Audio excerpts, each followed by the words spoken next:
Come into this place with your whole self, the parts that are raw and exposed, the part that is beaming with joy, the part that is seeking the truth, the new, the possibility.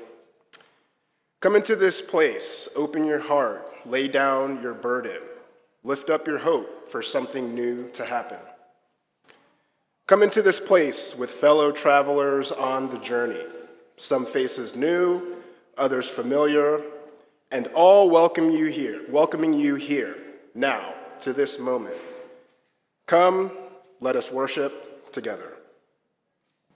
As Obi lights the chalice, I invite you to join me in these words for the chalice lighting. We kindle this flame, symbol of our faith, for the light of truth, the warmth of community, and the fire of love, which calls us to work for justice. Welcome to Valley Unitarian Universalist Congregation. My name is Obi Duru, he, him, and I am your worship associate this morning. Let's take a moment to acknowledge each other here in this physical space, here in our sanctuary together, and also our VUU friends and family joining us in the digital space of YouTube. Let's give them a quick hand wave. Thank you. Whether you are here in person or joining us from home on a screen, you are welcome here. Whether you are in love with a man, a woman, or all of the beautiful people in between, you are welcome here. Whether you are a cat person or a dog person, maybe a fish or a reptile person, you are welcome here. And whether you identify using she, her, he, him, they, them, or any other combination of those pronouns, you are welcome here. This morning, we turn our attention to Jet Pig, which represents not just a flying mascot, but justice, equity, transformation, pluralism, interdependence, and generosity.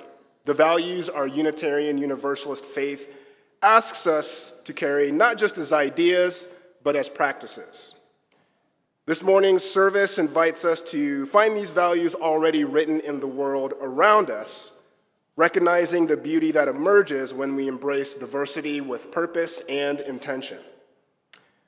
Jet Pig reminds us that these are not abstract commitments. They are patterns the world has been living out all along, personified in how we treat one another, how we welcome difference, and how we understand our place and purpose. Now, if you are new to UU and Unitarian Universalism, please join us at our welcome circle after the service, to my right, underneath the sign there, if you're interested in learning more. It's likely that if you are new and visiting us today, you are interested in building community in some capacity. And building community involves feeling connected right at the outset. So if you are new and up for receiving an extra warm welcome in this moment, please stand or wave so we can see who you are.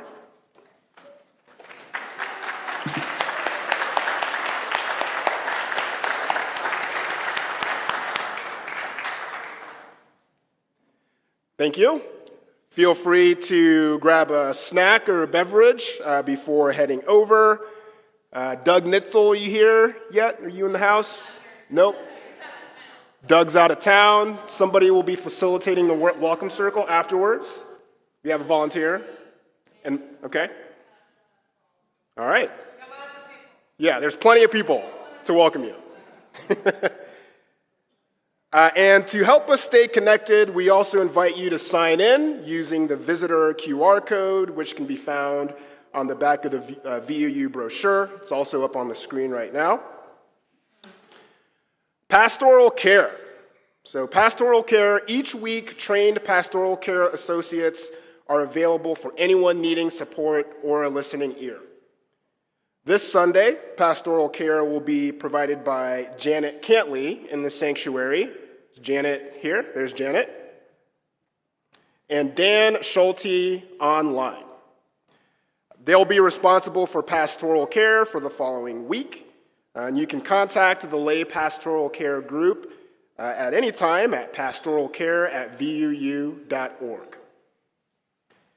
And then caring neighbors. So caring neighbors works to foster a loving and caring community in which VUU members and friends nurture, support, and assist each other through life's joys and trials with things like meals, social gatherings, occasional rides. They can be reached at caringneighbors@vuu.org. And now let us move further into our service with our opening hymn. And as you learn about all the UU values today, you'll learn that love is at the center. Would you please consider standing and joining us for Love is at the Center? 1, 2, 3, and I believe in the power of giving. I believe in the power of change.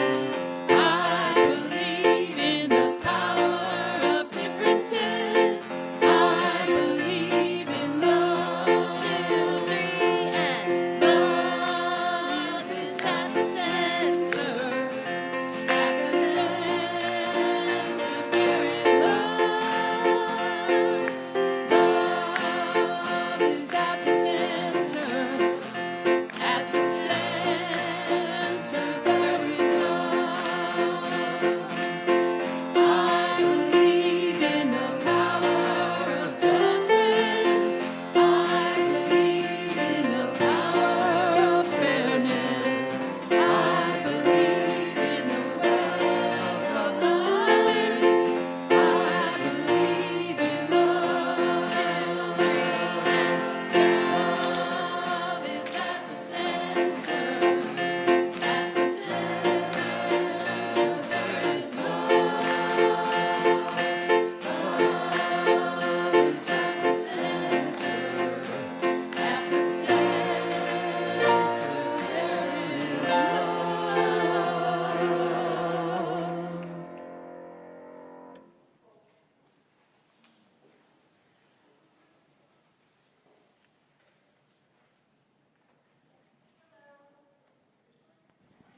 Hello, hello. My name is Will Bliss. I use they, them pronouns. I'm the Faith Formation Director here, and it is time for all ages where parents with babies, children, and youth can come to the front and join me for a discussion.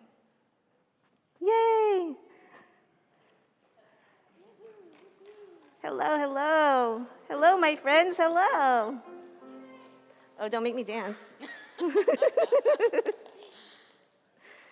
Good morning. Morning. Morning. So, some days have special names. Yesterday was a special day. Do you know what I mean when I say some days have special names? Like New Year's Day. We do, some people on New Year's Day make intentions, resolutions, things about the new year, right? Yesterday, does anyone know what yesterday was? A special day? Maybe like a solstice or something? Ooh, that's a good guess. Did you have something you want to share? No? Yesterday was known as Lions Gate Portal. Has anyone heard of Lions Gate Portal? Okay. So good to see you. Yeah, and it was my child's birthday. So Can we get the Lion's Gate? Thank you. So this is a practice it's a very, very pared down, simple practice by Kazu Haga, who wrote a book called Fierce Vulnerability. And in that, it's a very, very long book. Unfortunately, there's not a children's book yet. But in that book, one of the practices is hello. Taking something you're really, really scared of and that's what it means to be vulnerable, sharing that you're afraid, right? Like when you do a show and tell at school, being like, I'm afraid of this thing. But then you find your strength from it. You find your fierceness. So, since yesterday was Lion's Gate Portal, which is 8/8, the 8th day of the 8th month of our calendar year. And the number 8 is very, very special because if it lays down, it's the infinity sign. Very cool. I'm so glad. I get really excited about this stuff. So that's a practice called numerology. People study numbers and how they affect people's lives and our planet. And then the study of astrology, which is finding meaning in our lives through the stars, right? Yeah? Okay, so we're going to do something. Roar like lions. Okay? Yes, I want you to think about some things that you may be really, really scared of. And we're going to whimper.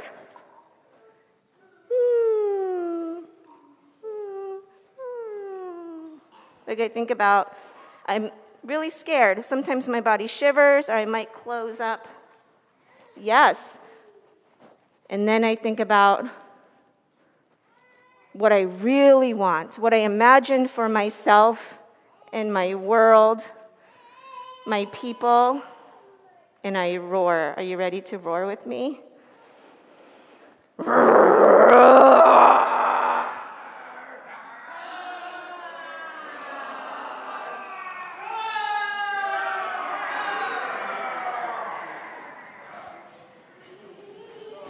And if you would like to read out what does the next one say? Second one. Anyone else want to read it out? Okay. What does protecting our immigrant neighbors look like?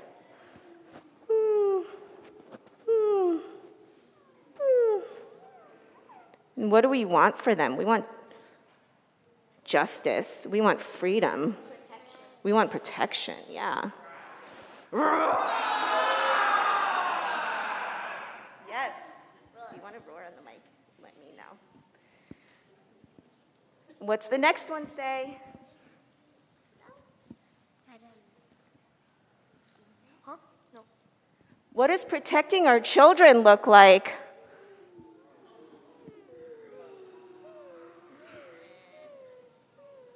What do we want? What do I want for them? What do I want for you guys? Protection. Polite. Yeah, polite? I want you to be polite. You know what? I appreciate this honesty. Yeah. Play. There's something about being polite. But I want safety. I want you to be able to be happy. It makes me want to roar when I think about some of the injustice, and I want liberation for children. Ready?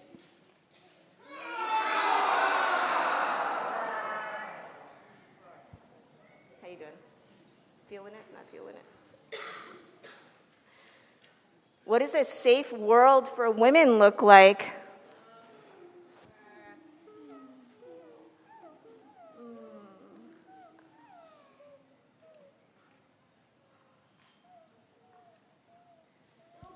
What do I want for women? What do you want for women?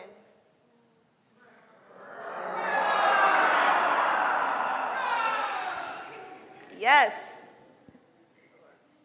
What does living out loud as queer folks look like? We're just ready to roar. We're just ready, yes. What does it look like for Black folks to live long lives?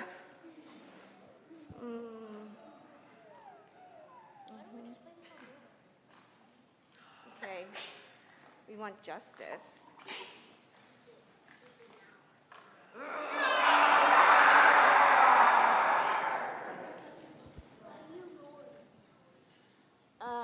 Because I want to. Well, thank you for playing with me, everyone who did or sat and watched with me. This is the end of our activity. Remember that you can store this as a tool in your mind, in your heart, anywhere in your body, and use it again next time that you need to whimper or roar. Ready?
Good morning.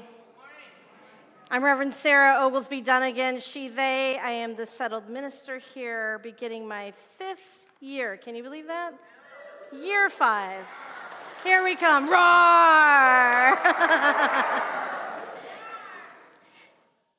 I feel significantly different being given permission to roar a little bit this morning. I hope that you feel that in your body too. There's lots of things in the world around us that make us whimper, and the invitation to turn around instead and roar is one that I will hold in my pocket for sure. We come to a time in our service when we take a moment to center. Although we might not feel centered altogether, there may be parts of us that are in different places, that are pulled in different directions, places that feel heavy and places that feel light. So notice in your own body and spirit what it is that is calling for your attention, whether it's something that is weighing heavily, a sorrow, a grief, a fear, a concern, or something that is buoying you up, a joy, a possibility, an opportunity, a connection. Whatever is happening in your mind and spirit, I invite you to bring it to this place with these people in this moment. There's a phrase in this reading, you can see it in the title, it is called The Home That Love Made. And the full phrase is, this is the home that love made. I'm going to invite you to just say that with me. This is the home that love made. And when I do this, you can join me in saying that phrase again. This reading comes to us from Reverend Amanda Poppy, and I am glad to share it with you this morning. This is the home that love made. It is full of the love that the founders felt when they planned out these walls and raised these beams above us. This is the home that love made. It is full of the love of all who have worshiped here, those who have celebrated and grieved here, the babies dedicated, couples married, and family members mourned here. This is the home that love made. It is full of the love of our children as they learn and laugh together, and our youth as they grow into their own sense of purpose and meaning. This is the home that love made. It is full of the love of the staff who have served it, full of their hopes for this congregation, their hard work, and their acts of dedication. This is the home that love made. It is full of the love of the choir, the love of made so clear in the voices lifted here on Sunday morning. This is the home. This is the home that love made. It is full of our love, the love of this community, despite our differences and our disagreements, the love that holds us together as a people. This is the home that love made. Can you feel it? May the love be with us always. Amen.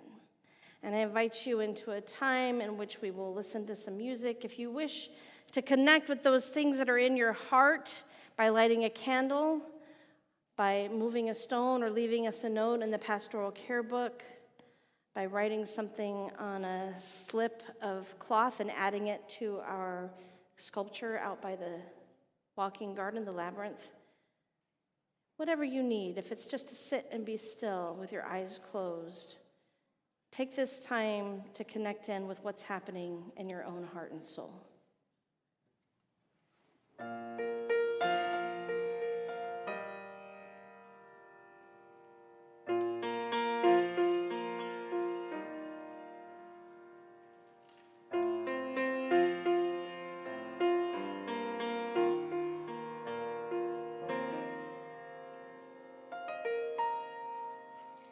It's how I hold my head up after I have missed the mark.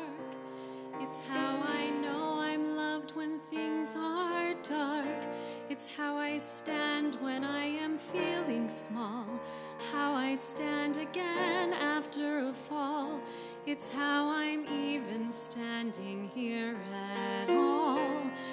Some people call it grace. Falling down like rain on everyone so warm, like greetings from the sun, like a gentle snow. It's making every surface glow. And I know I didn't earn it. That's how I know it's grace.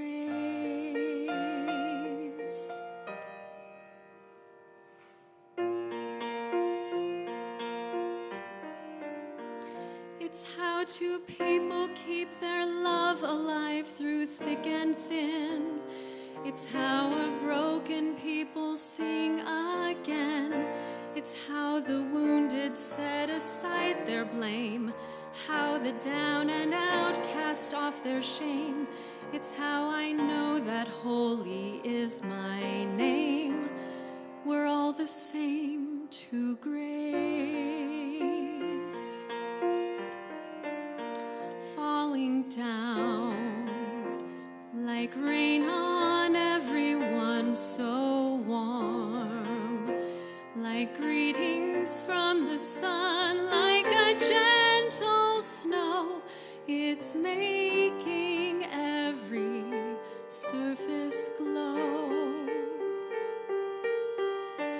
And I didn't have to earn it.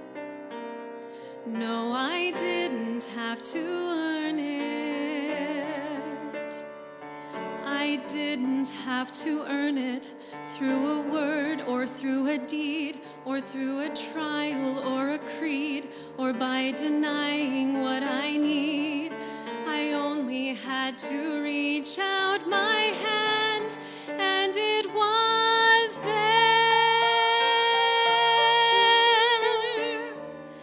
But still I can't deny the truths that I know I have to face. Oh no, that's not how it works with grace.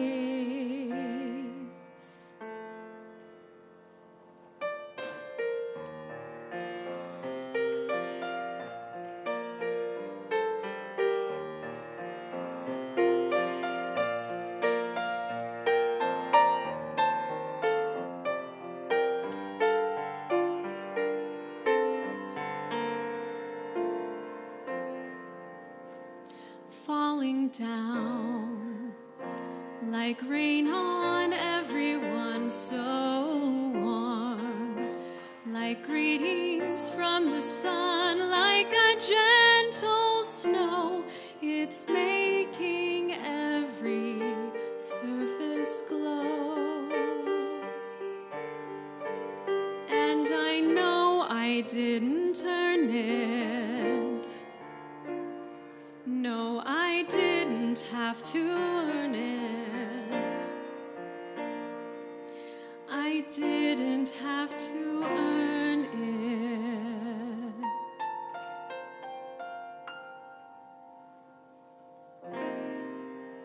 That's how I know it's grace.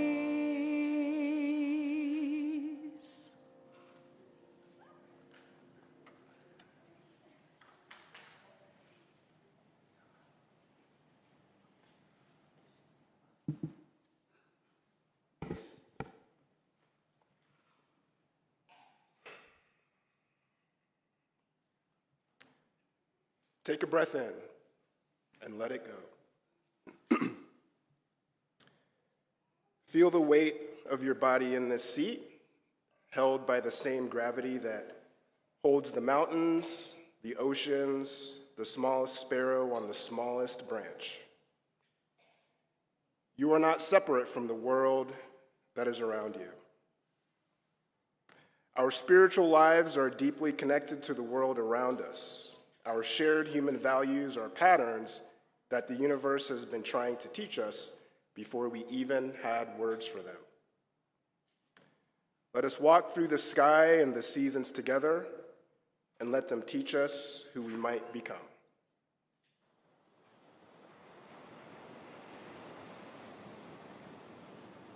Jupiter teaches justice. Jupiter is the guardian of our solar system. Vast enough that its gravity bends the paths of comets and asteroids that might otherwise strike the smaller, more fragile worlds within its reach.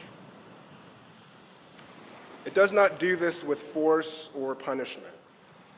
It does this simply by being what it is, large enough, steady enough, present enough to protect what is vulnerable. This is justice as the ancients understood it, and as we are called to understand it still. Not vengeance, not the settling of scores, but protection. The strong bending toward the weak, the steady shielding the fragile. Justice asks us to be large enough in spirit that others can orbit safely near us. Let us take a breath and consider. Where in my life am I called to be a shield rather than a sword?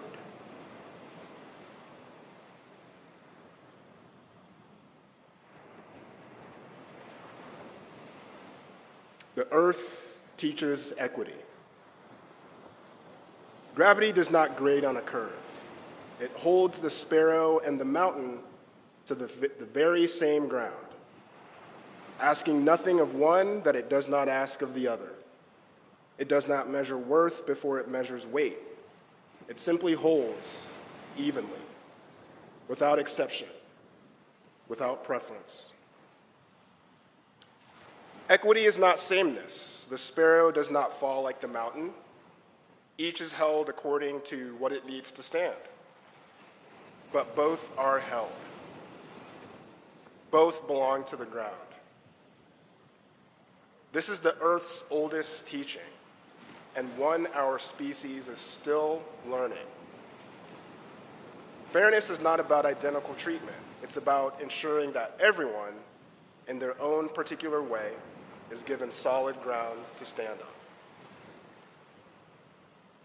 Let us take a breath and consider. Who around me needs a different kind of ground than the ground I stand on?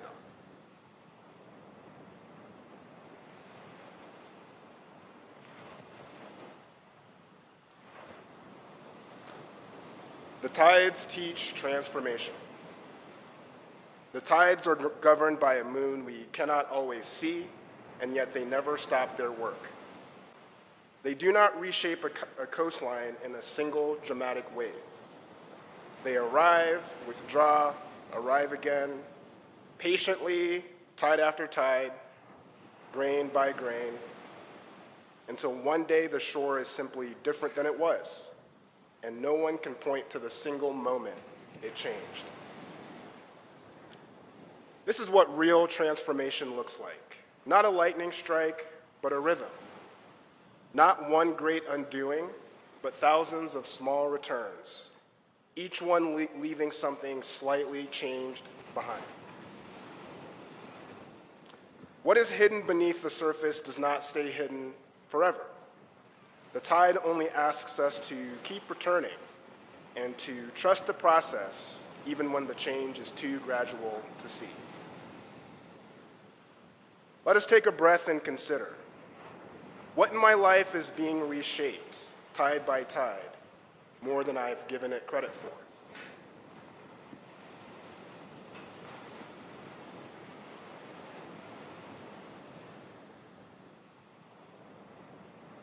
Pluto teaches pluralism. 20 or so years ago, Pluto was cast out of the original group of 9 planets. It was decided that our definition of planet no longer had room for it. So a new line was drawn, and we placed it on the outside. But Pluto did not stop being what it always was. It did not stop belonging to the family of worlds it was born into. We simply had not yet built a definition large enough to hold it. This is the deepest teaching of pluralism, that our categories are not the truth of things, only our current best attempt to describe the truth of things. Pluralism asks us to keep widening our definitions of family, of belonging, of who is welcome, rather than assuming the boundary we've already drawn is the final one. Let us take a breath and consider, whose belonging have I not yet made room for?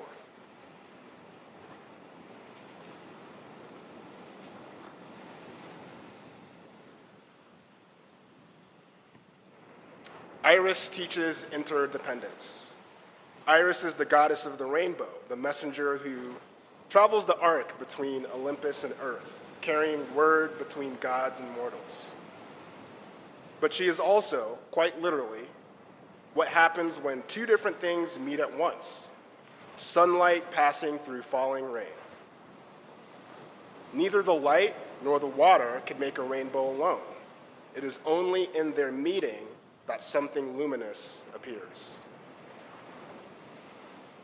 This is the truth interdependence keeps trying to teach us, that nothing of real beauty is made alone. Every relationship bends toward another, the way light bends through water. We are, each of us, half a rainbow waiting for the other half to arrive. Let us take a breath and consider, what invisible meeting of people, of circumstances, of grace made me who I am today?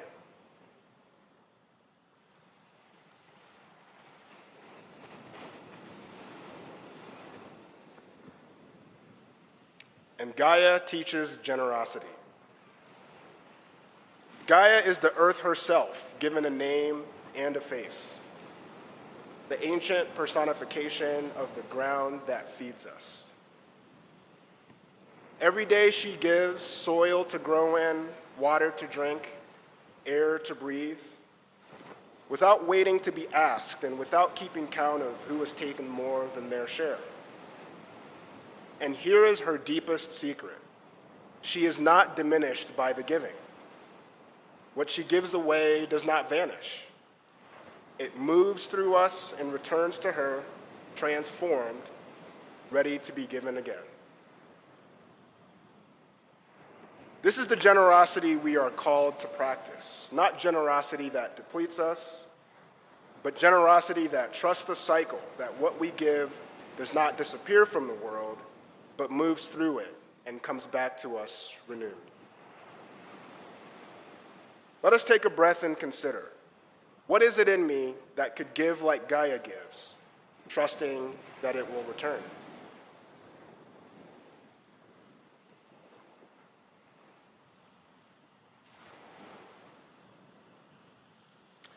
May we seek justice like Jupiter seeks balance, large enough to shield what is small. May we hold equity like the earth holds every creature to the same ground. May we welcome transformation like the tides welcome the turning, patient with what is slow. May we practice pluralism like Pluto, still belonging even from the edge. May we trust interdependence like Iris trusts the space between two worlds. May we offer generosity like Gaia offers her endless gifts, unafraid of running dry. And may we continue becoming the kind of people who help this fragile, beautiful web of life continue to flourish. May it be so.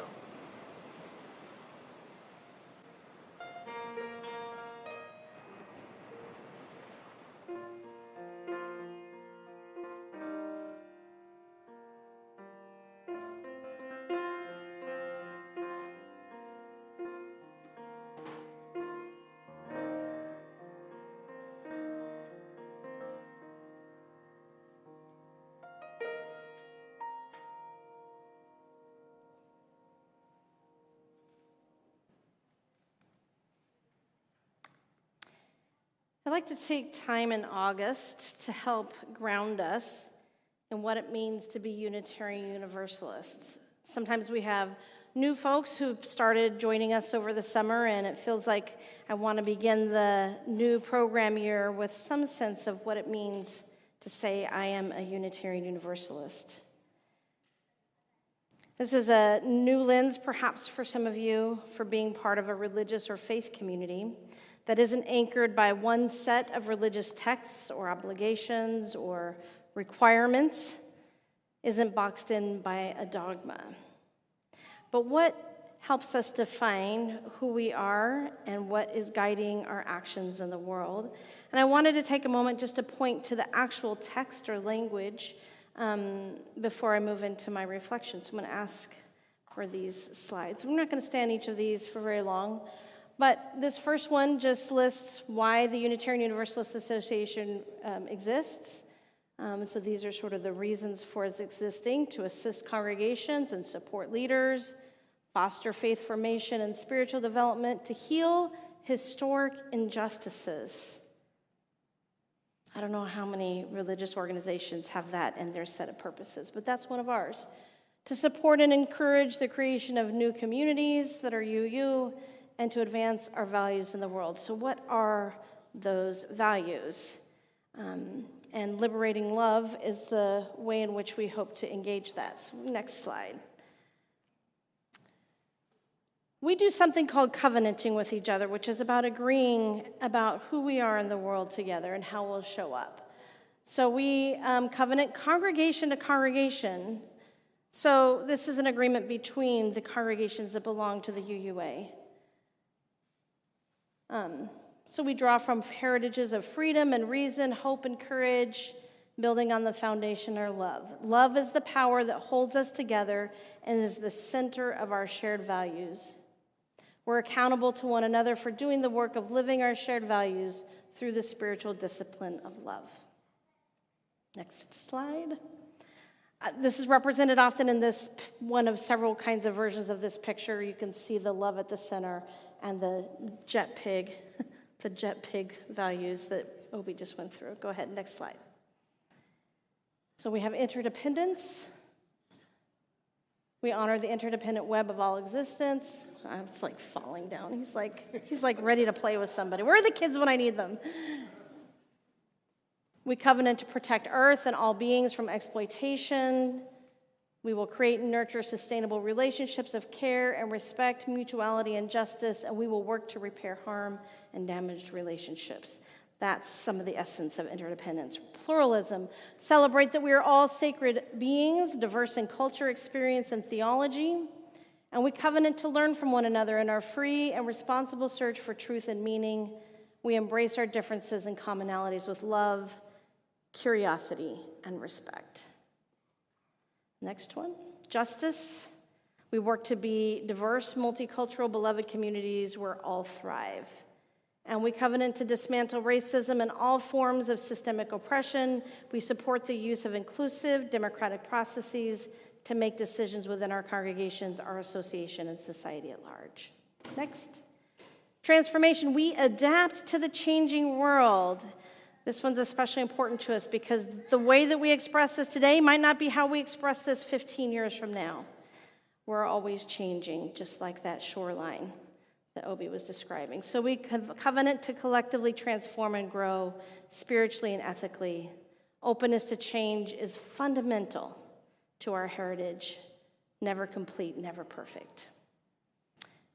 And generosity. We cultivate a spirit of gratitude and hope. We covenant to freely and compassionately share our faith, presence, and resources. Our generosity connects us to one another in relationships of interdependence and mutuality. Equity. We declare that every person is inherently worthy and has the right to flourish with dignity, love, and compassion. We covenant to use our time, wisdom, attention, and money to build and sustain fully accessible and inclusive communities. You hear the aspiration, right? We're not saying we've figured it out, but this is the direction we want to go. I won't read this whole one, but you can go to the website to learn more about it. We talk about what inspires us. Lots of things inspire us: sacred, secular, scientific, personal experiences. We know that those sources have many names and many flavors. And we know that you draw from each of these, just as I draw from each of these, to decide what it is that we are celebrating together. Next one. And finally, we understand that inclusion involves looking at systems of power, privilege, and oppression, and figuring out how to tackle those. So we pledge to replace barriers as we can, to address needs that we see as they show up, and to truly welcome everyone. So that's a little bit about and then finally, freedom of belief. Each of you has the freedom and the right of conscience to figure it out. So some of you, we had a different iteration of these values, and those may be the ones that feel more close to you. You have the right of conscience to connect back with the things that help you to live these values. And congregations themselves establish their own statements of purpose and covenant. They hire their own staff and all of that stuff. As long as we don't ask you to follow a particular creed, we're still UUs. So I just wanted to give us a moment before I moved into a reflection on these to actually look at what the language says today. And like I said, it could change over time, but these are the things we're playing with now. Being in a covenantal faith is an ongoing negotiation of agreements about who we will be together and how we will make the world and our lives more livable and more joyful. I like to think about that as a question about how can we live with integrity? And how will we create a context to live from that is empowering to each of us and all of us?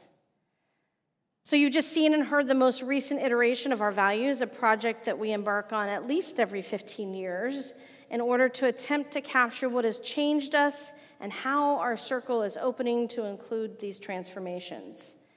When I think about how I'm living these values with my family and as your minister, one of the ways I'm living them is in my commitment to be here with all of you, offering spaces for us to play together, to work together, to ground and learn together, to plan and develop together, and to build together. I wonder, what does that look like for all of us? When I think about justice and how I'm living this from a place of love, I think about how each of us lives in intersecting systems that can oppress parts of who we are in ways that might dehumanize us and leave us out of the circle of belonging.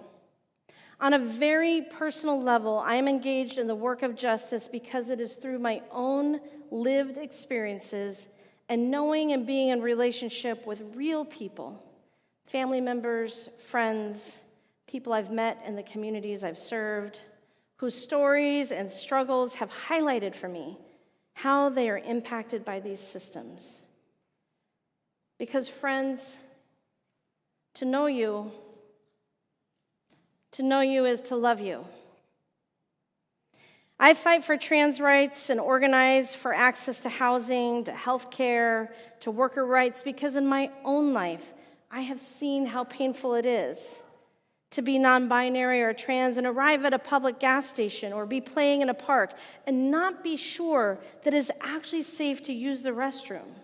That one's safety and access to ordinary, everyday living is predicated on how closely one can mask and match the ideas someone else has of what it means to be male or female, masculine or feminine. Because I've seen how painful it is to be unable to find decent, affordable housing and to be stuck in substandard housing or living with no permanent address. And how painful it is to work and still not make enough to pay rent or pay the bills. How painful it is to cross thousands of miles to find a place of safety and belonging, working hard and still being unable to meet the legal requirements of belonging and safety. Now, if I was just reading about these in the news, I might care about and work on these issues, but the work wouldn't be centered and held by love. And this is why Brian Stevenson says in his book, Just Mercy, that we must get proximate. Because to know each other is to make room to love each other. In my everyday life, the value of equity is closely tied to accessibility and understanding different needs and meeting them.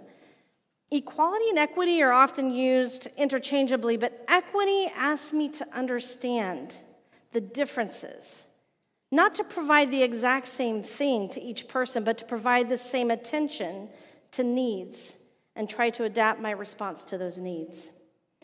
Sometimes from the outside, this might look a little unbalanced because I may give more time or energy to some people and situations than to others. And while this isn't a math problem, there isn't an exact solution, I'm usually thinking about who or what needs my time and attention most, taking into account the relative privilege and resources available to the person or situation, as I can see and know them. And I think what's hardest about this is that I am finite and fallible. Amen? I am finite and fallible, as are all of we. And I can't always see how my choices impact others, even when we are directly communicating about them. I know I have missed opportunities to support needs I couldn't see or understand, and I have responded in ways that were, at the very least, inadequate to the moment. And when I think about these, I'm aware that I am just one piece of a bigger picture. And while my failures have had real impact, sometimes my failure was in trying to address something by myself. I can't dismantle whole systems by myself. I can't even dismantle these systems as they function inside of me by myself. When transformation is centered by love, I experience it often as joy. It's an awareness that change is possible, that I have power, and that I am not alone, and that what I can do in my world is a small version of what is possible in the world around me. Adrienne Marie Brown says that change is fractal, that we practice in small ways in our everyday lives, and this reverberates into larger versions in the world around us. This is why how we treat each other actually matters, including how we treat ourselves. One way I practice transformation is when I create art. It gives me space to experiment and to imagine things differently while I try to create something. Now, 2 years ago, when I was turning 52, I decided to live the year differently, to celebrate in some way every week of the year. I called it 52 in 52, because 52 weeks. And I created a list of things that brought me joy and invited me into new experiences, large and small. And I tried to find something every week to do. And as a result, I spent more time with friends, more time with family, more time doing things that fed me and challenged me. And as a result, I think I showed up differently too. It's like a well that I've been replenishing with ever deeper capacity and groundedness. Now, friends, transformation isn't free of pain or challenge. But I've found that when I'm open to seeing myself and the world around me differently, the pain and challenge of change is itself transformed into something generative and tangible. It's like a paradigm shift that allows me to shift and reshape myself. Now, the value of pluralism in my life is directly tied to my capacity to invite and sit with difference. Different points of view, different experiences in the world, different practices, different responses to situations, different strengths, different energy, different sources of intelligence, different ways of showing love and being angry, right? There's so many ways that we must sit with difference. And I often talk about this congregation being a place where we have 300 roommates in the congregation. But the real truth to tangle with is that each of those 300 roommates represents a different set of needs and ideas, expectations and stories and meanings. We each have to be grounded in our own and curious about each other's needs in order to navigate the inherent pluralism of our lives.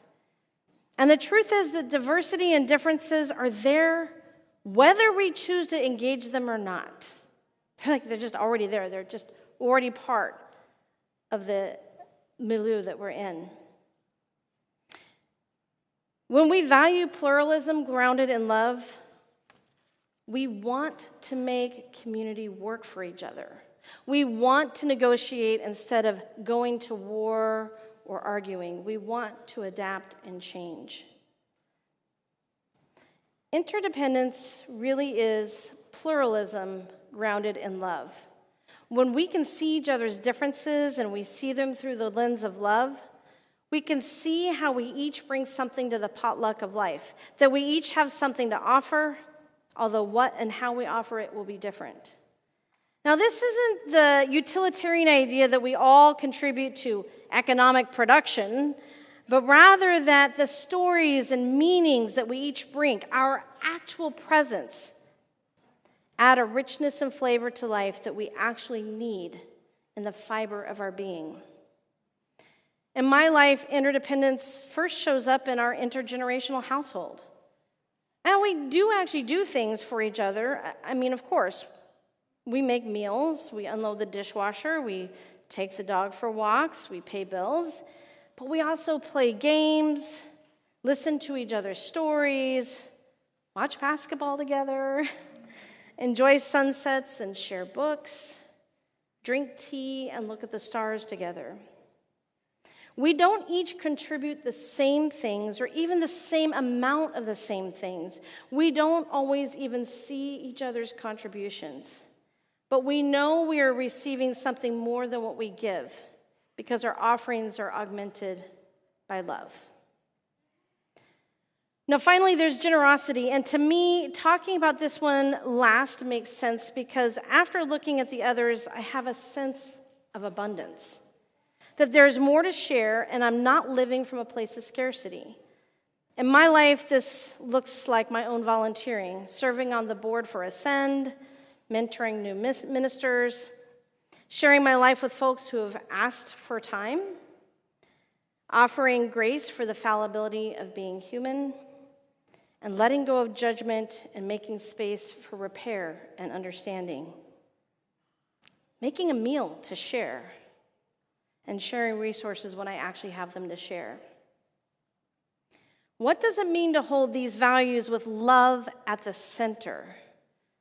I mean, we can approach these values, like I said, from a very utilitarian perspective, but if I ask myself how I live these from love or even joy, I think they're more expansive and playful, and they invite me to be curious and grounded, to consider how others and how I can hold them with love. To me, pluralism is the best example of why love needs to be at the center, because pluralism without love is tolerance. Anybody like to be tolerated? No. You can tell when you're being tolerated, right? It sucks, okay? Nobody wants to just be tolerated. Pluralism with love is acceptance. It's joyful welcome and inclusion. It's actually an invitation to live all of the other values. When we make space for difference and diversity of perspective, of social context like culture or economic class or generational differences, and we do that from a place of love instead of tolerance or transactional needs, you know? A tit for tat, I get what I want, you get what you want, we walk away. When we do that from a place of relationship, we're actually asking ourselves questions about justice and equity and looking for ways to understand our inherent interdependence as a gift instead of a gain or a loss. We're deepening our generosity of spirit and ultimately opening ourselves up to be changed by one another, to transformation.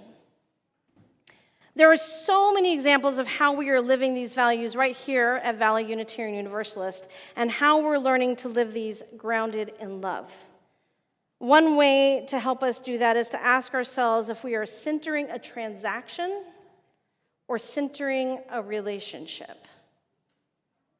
When you find yourself getting frustrated with someone, I want you to just take a moment and ask yourself, am I centering a transaction or can I center the relationship?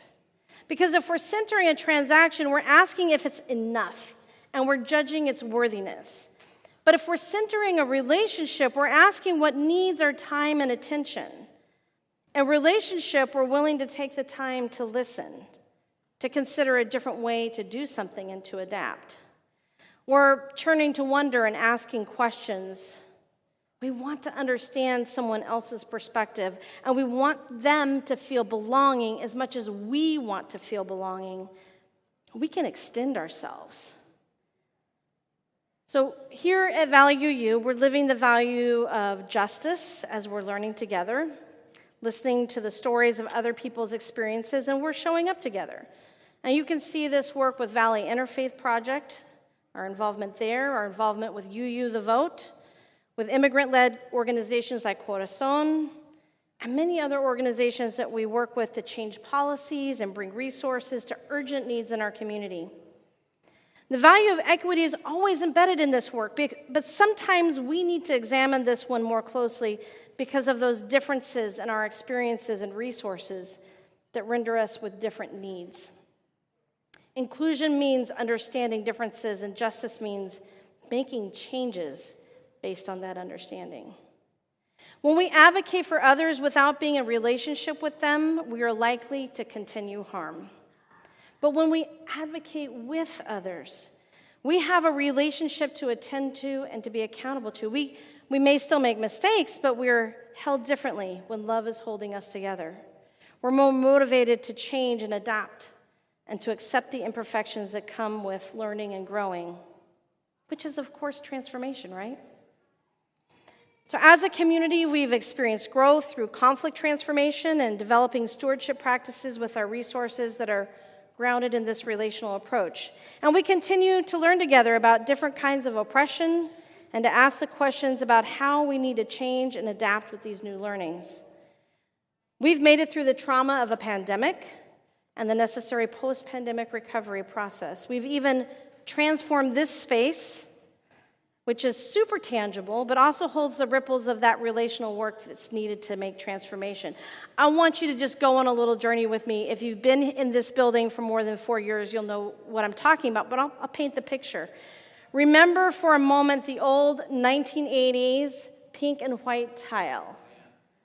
Yeah, if you weren't here, just imagine. Old 1980s pink and white tile, the big ones, you know, big blocks of it. And dulling paint colors. The placement of our sound booth right in the back middle there with all the channels that kept dropping out. The old kitchen cabinets and the way this room felt. If you're new, let me just say, it felt like it could never get clean. Amen. It was kind of drab and tired. The air conditioners all needed to be replaced too, and today I can say I'm really glad they were. And we spent a lot of time in conversation about how to spend our resources to address the physical needs of this space to meet the physical needs of the people using it, which isn't just us on Sunday, right? Last night, a group of people spent the night in here and had a meal. This space is used by a Jewish congregation that met Friday. It gets used by a school Monday through Friday now, Mosaic. So we had to think about what are the ways we can make this space work for everyone. We added a ramp to the stage and electric door openers. We painted and designed and replaced, and we imagined the people who would be here and what they would be doing here. And we tried to plan for those needs using these values. And these adaptations are part of a larger process of living our values, and we continue to think about what it looks like, what it feels like to live these values. Transformation grounded in love asks us to consider how the changes we are making allow us to deepen our relationships and hold each other with more care. This means building a capacity for pluralism both inside and outside our walls here, engaging in interfaith work and leadership, sharing our campus, as I just described, with organizations that need space, supporting new ideas, building a multi-generational and multi-genre music program, planning worship that invites and meets diverse needs, and developing programs for kids and youth that share these values with them as they grow. We do this because we fundamentally understand that we are interdependent. We build teams to provide pastoral care and tangible support to neighbors. We are also inviting each other into multi-generational relationships. In May, we sent 6 adults and 6 teens to learn and serve on Hopi land with a multi-generational family that we developed a friendship with, and many of you contributed financially to that trip. And when we serve our iHelp guests, as we did last night, we often have kids and parents and elders all serving together. And these are just small examples of this larger picture.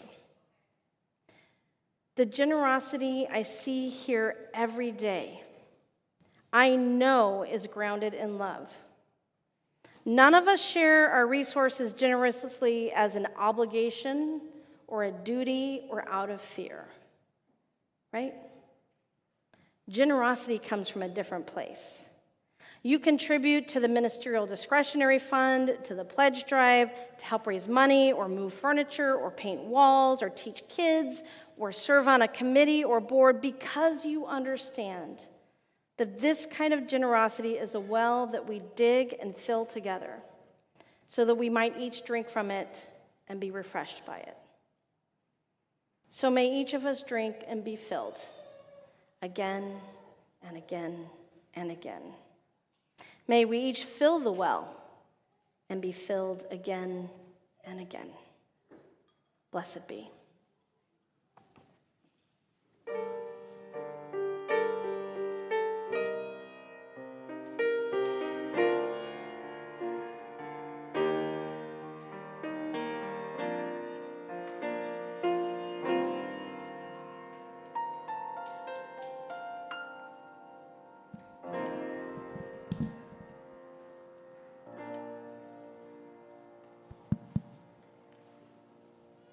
This song was written by the late Sam Cooke in the Civil Rights era.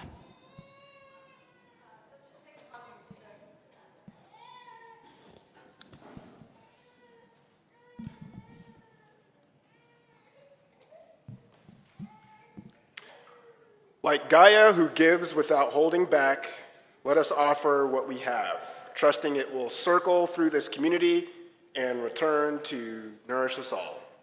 Will the ushers please come forward?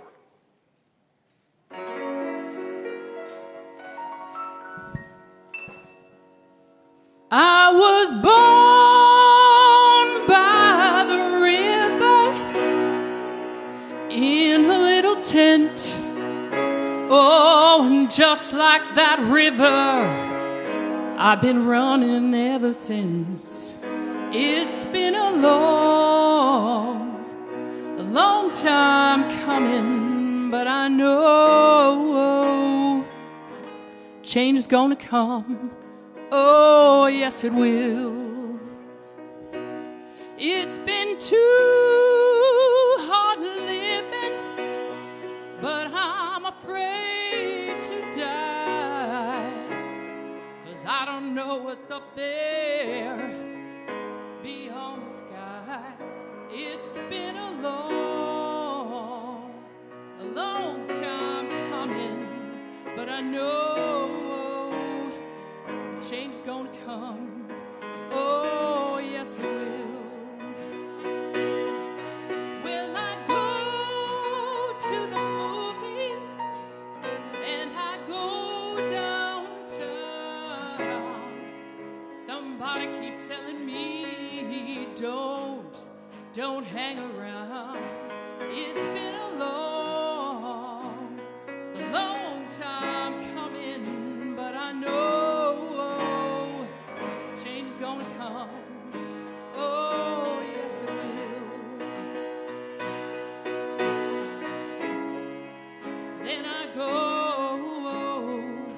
to my brother,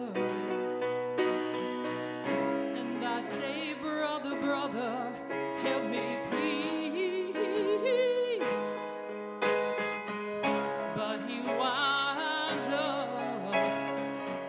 knocking me back down on my knees. Oh, there've been times when I thought I wouldn't last for long, but now I think I'm able to carry on. It's been a long time coming, but I know change is gonna come. Oh, yes, it will.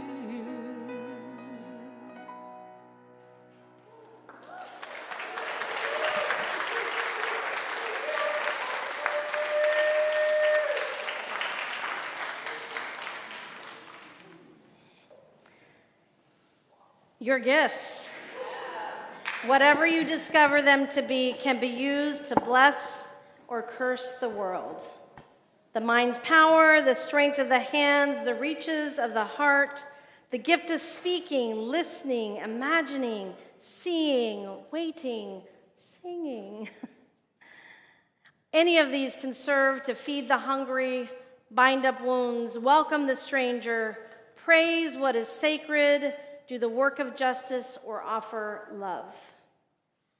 Any of these can draw down the prison door, hoard bread, abandon the poor, obscure what is holy, comply with injustice, or withhold love. You must answer this question: what will you do with your gifts? Choose to bless the world. The choice to bless the world is more than an act of will, a moving forward into the world with the intention to do good. It is an act of recognition, a confession of surprise, a grateful acknowledgement that in the midst of a broken world, unspeakable beauty, grace, and mystery abide. There is an embrace of kindness that encompasses all life, even yours. And while there is injustice, necessitation, or evil, there moves a holy disturbance, a benevolent rage, a revolutionary love, protesting, urging, insisting that which is sacred will not be defiled. Those who bless the world live their life as a gesture of thanks for this beauty and this rage. The choice to bless the world can take you into solitude to search for the sources of power and grace, native wisdom, healing, and liberation. More, the choice will draw you into community, the endeavor shared, the heritage passed on, the the companionship of struggle, the importance of keeping faith. The life of ritual and praise, the comfort of human friendship, the company of earth, the chorus of life welcoming you. None of us alone can save the world. Together, that is another possibility waiting.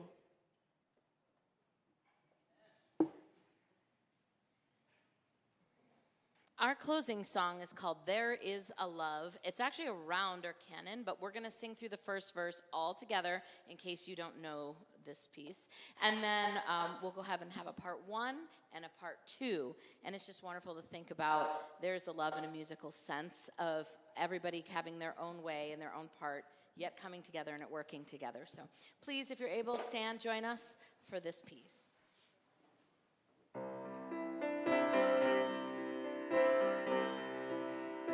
All together now. There is a love holding me. There is a love holding on that I love. There is a love holding on. I rest in this love. All right, part 1. Ready and there is a love holding. Part 2 now. There is a love holding me. There is a love that I love. There is a love holding on. I rest in this love. There is a love holding us.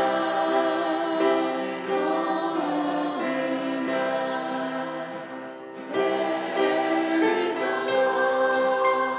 holding on.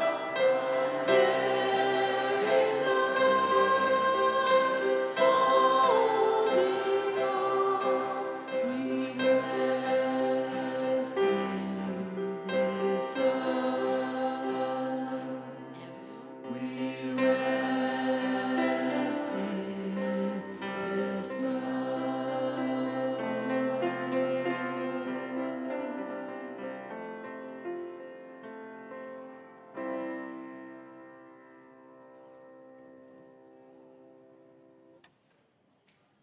Friends, as Obi moves to extinguish the chalice for us, and before we move into those words together, I have a reminder that some of you have agreed to help move some things in the closet here in this room so we can do a termite treatment. I know that's not exciting to talk about, but thank you to those of you who are going to do that. Meet Todd in the salmon shirt by that exit sign to my right, and you can do that work. I believe some of you are helping us in the other building with some other moving around of things, so blessings to each of you in your generosity of time. We have a new member class after service as well, so if you are new and want to meet us in the office building for a couple hours and have a meal and learn about what it means to be a Unitarian Universalist, come join us. So join me in these words of extinguishing the chalice. Though we extinguish the chalice, our connection to each other and this community remains. May its light guide us this week as we walk the path of justice, speak words of love, and fill our world with compassion until we meet again. Blessed be.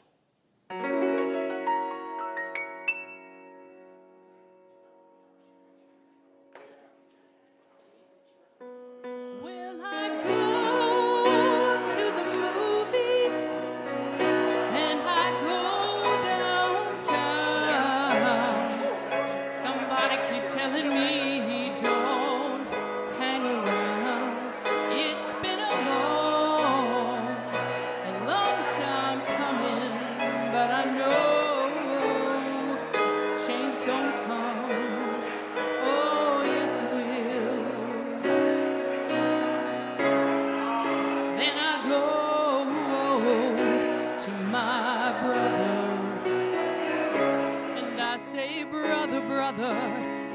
me, please. But he winds up knocking me back down on my knees. Oh, there are times when I thought I would last for long, but now I think I'm able to carry on.